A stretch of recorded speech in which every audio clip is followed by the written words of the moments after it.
गांव की चाउमीन। गांव में चाउमीन का चलन अभी अच्छे से नहीं आया था, लेकिन सुरेश शहर से चाउमीन बनाना सीखकर गांव में ठेला लगाता है।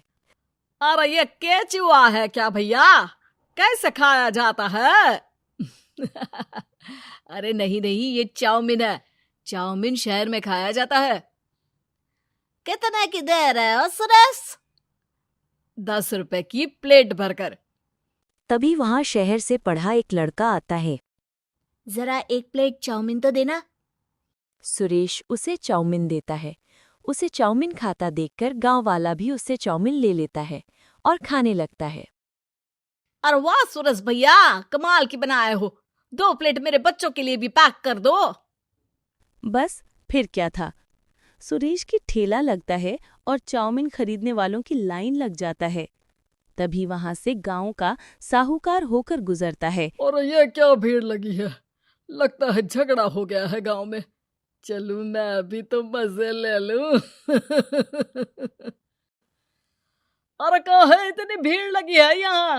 लड़ाई हो गई है क्या? अरे साहूकार साहब, ना ना ना, कोई लड़ाई ना हुई है। ये तो सुरेश की दुकान है चाउमीन की। हम लोग चाउमीन खाने आए हैं, आप भी खाइए ना। साहूकार चाउमीन खाता है और सुरेश की तरफ देखता है, जो सारे दिन की पैसा गिन रहा होता है। अरे सुरेश, क्या लागत है इस काम की? अरे साहूकार जी, आप अब आए हैं तो ये पूरे 10,000 रुपए ले जाइए, जो पिछले साल शहर जाने से पहले आपसे लिए थे ना।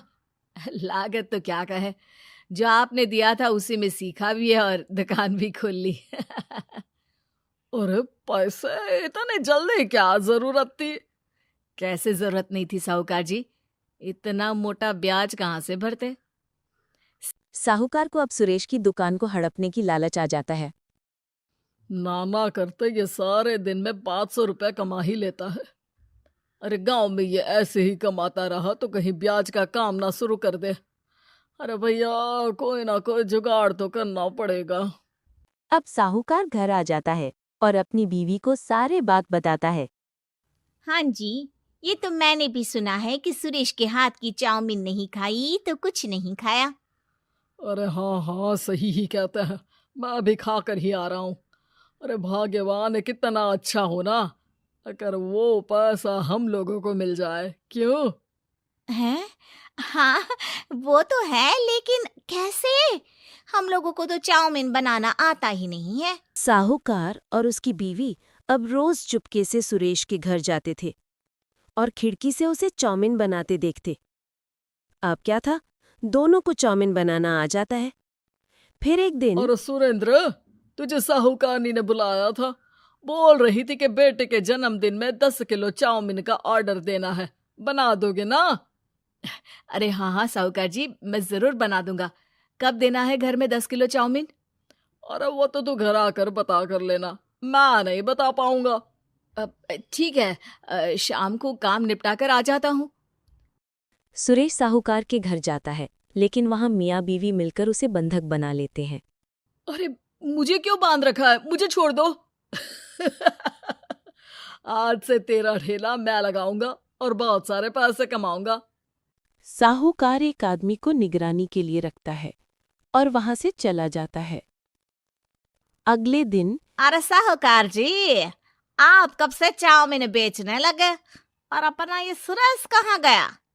और वो तो शहर गया है। उसका कोई काम निकल आया था, बोल रहा था कि जब तक वो ना आए तब तक मैं ही उसके ठेले का काम कर दूं। पैसे भी तो बहुत उधार ले रखे थे उसने। लगता है कर्जा भरने के डर से भाग गया है। अरे पर वो तो बोल रहा था कि उसने सारा कर्जा उतार दिया है। और वो क्यों भागेगा? इतना तो कमा रहा था। अरे मुझे क्या पता। अरे चाउमीन खाना है तो बोलो, नहीं तो भागो यहाँ से। अरे हाँ हाँ, दे दो दे दो। अब तो चाउमीन खाना पूरे गांव के लोगों के लिए आदत ही बन गया है। ना खाओ तो नींद ना आए। हाँ हाँ, तो लो और निकालो 50 रुपए। 50 रुपए क्यों? सुरेंद्र तो 10 रुपया में देता था। अरे वो पागल था, मैं थोड़ी ना हूँ। गांव वाले, जिनको चाउमीन की लत लग गई थी, वो करते भी क्या। दे दो और ये लो 50 रुपए। लेकिन फिर साहूकार उन लोगों को प्लेट में थोड़ी सी चाउमीन रख देता है। अरे ये क्या, पैसे 5 गुना ज्यादा और चाउमीन बस इतनी सी। अरे साहूकार साहब, भगवान से तो डरो। बस फिर क्या था, साहूकार की मनमर्जी चलने लग जाता है और गांव वाले करते भी क्या। एक रोज मुझे तो लगता है कि सुरेश को साहूकार ने मार डाला होगा, क्योंकि उसका काम इतना अच्छा चल रहा था, फिर वो क्यों जाता, और वो भी साहूकार के हवाले दुकान करके। ना बाबा ना। अगले रोज भाग्यवान, देखो तो जरा, इस सुरेश भी ना कितना पागल था।